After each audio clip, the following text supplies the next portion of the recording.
Hi everyone, my name is Tiana Dorsey and welcome to Hoxley Whole Soap. Alright, so today I did soap and I'm going to have a little bit of the reason why I made this soap because there is a story behind it. Okay, so first let's talk about the soap itself. There is no bells and whistles with this one. It's a very plain bar soap. But there are some key ingredients to this that makes it an amazing bar soap. Okay, so this is my 100% Shea Butter Soap Shred Soap. Okay, so essentially, you see the white speckles in there? I made 100% Shea Butter soap and I shredded it up and then I put it into my triple butter bar soap recipe. So you're going to have maximum moisturization. Okay, so let's talk about why I made this. Okay, so last year, I'm getting to a certain age of a woman where her body and her hormones make the skin a little bit drier. I'm 49. I just turned 49 this past September. So last year, I noticed that starting in the fall and around Christmas time, my skin was so dry and itchy. So I did a little bit of research about 100% Butters soap. Holly from Holly Soap Making, she does an amazing tutorial on, I don't think she just does shea butter. I think she does others, but the one that I watched was her 100% shea butter soap. So I tried it out last year. Hated it. Not because it wasn't moisturizing, but it was the only soap that I had to lather my washcloth twice, which was, I don't like that. You know, if I'm going, I love my washcloth being so super lathery and bubbly that, you know, if anything doesn't perform as well with it, that, you know, I'm not going to like it. Now, with that being said, it makes a great hand soap for when you're in your kitchen because I wash my hands all the time. And so, especially in the winter months, I want something that's not going to dry out my hands. And even my husband loves this soap. What I did last year was I took the 100% shea butter soap and I shredded it. And then I put it with I made my personal batch of my triple butter recipe, and I put the shea butter shreds in there. And oh my word, it's wonderful. I love it so much. I started using it back in October because that's why I noticed my skin started to get a little bit on the drier side. Now, you know, when I started soaping, I never had a problem before. It was just last year that I noticed it. Especially on your back, it's like you just get that itchy spot because your skin is so dry. And I don't know about you, but I can't reach back there to put lotion on. So I wanted a soap that I can just, you know, really enjoy the lotiony, moisturizing feel of it. And it actually worked. And this one did. So shout out to Holly. She's an amazing soaper. And check out her videos. She's got a tutorial on so many different recipes, different designs, and she gives her recipes out, and she actually has a tutorial on how to work soap calc and how to um, figure out which oils that you want and all that kind of stuff. She does really good. With that being said, let's talk about this soap. It smells amazing.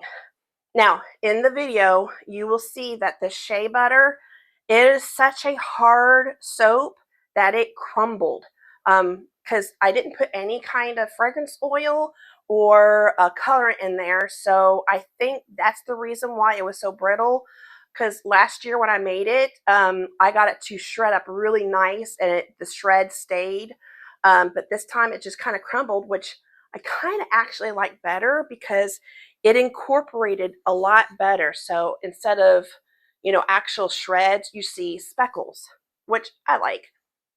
and it smells really good. All right, so the fragrance oil that I picked was by Nature's Garden, Pink, Orchid, and Amber. And this is a duplication of Morocco, Orchid, and Pink Amber by Bath and Body Works. Um, it's just beautiful. I absolutely love this. And actually, my soap that I made last year, I fragranced it with this as well, and I just wanted to recreate it because it's such a beautiful fragrance. So I'll read you the notes. Top notes are Macintosh apple, pineapple, starfruit, and coconut. Middle notes are pink orchid, gardenia, bamboo leaves, and base notes are sensual amber, whipped vanilla, and patchouli. It's an amazing, it's very perfumey without being perfumey. I don't know how else to explain it. It's a really good, subtle, feminine fragrance. It's just gorgeous. I love this. I guess it's on a sweet perfumey fragrance. I can't. I think it's more. You could really tell it's the amber in there. It's just lovely. If you're just wondering, you should try it out. If you like a more perfumey fragrance other than fruity, this is a really good one to have, and it performs beautifully in soap. Let's see, the usage rate of it is, sorry, I'm very nearsighted, so, and you know, I've got invisible bifocals, but they don't work that great sometimes. And so I have to do this. Okay, so the soap usage rate is 4.1%. It has a flash point of over 200 degrees. There is a slight bit of vanillin content at a 0.6. So you will have a slight discoloration, nothing crazy bad. The one that I made last year, the shreds are actually pink, but the main base, I didn't do anything. And it was just like a little touch of yellowish tan. So the behavior in cold process soap is there's no separation, no acceleration, and no ricing. Discoloration is a yellow tan, and the scent retention is strong. And I believe, on my soaps, that is absolutely true. And it also makes a great scent and lotion. So it's just really nice. The colors that I chose, as you can see, I didn't do any of my swirls because of the shreds in there. It doesn't really allow it. I probably could have blobbed some stuff together, but I just went for a solid color. I did do a little bit of a Enviro glitter on the top just to make it a little bit pretty. Me and my Mica drizzles. And it turned out pretty, but since there's shreds in there, it's going to look lumpy.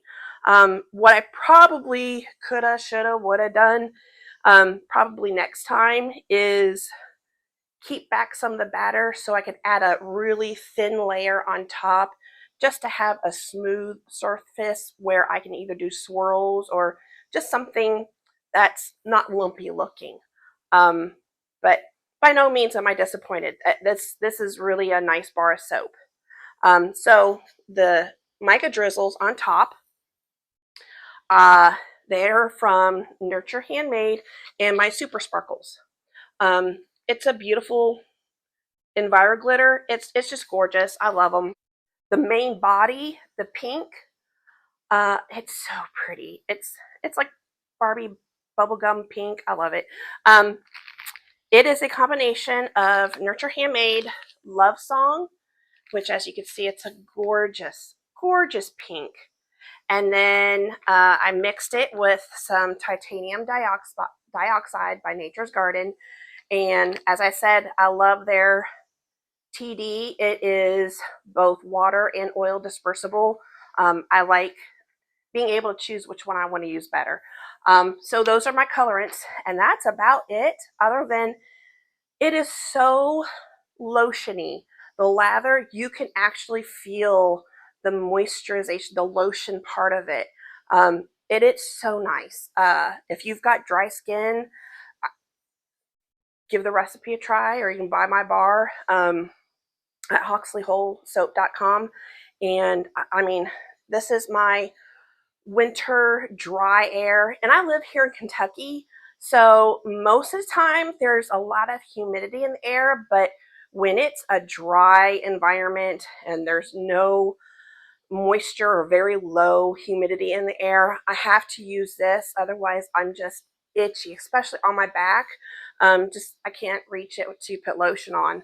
And so this really does help out with that. So yeah, so now let's go watch me make my soap.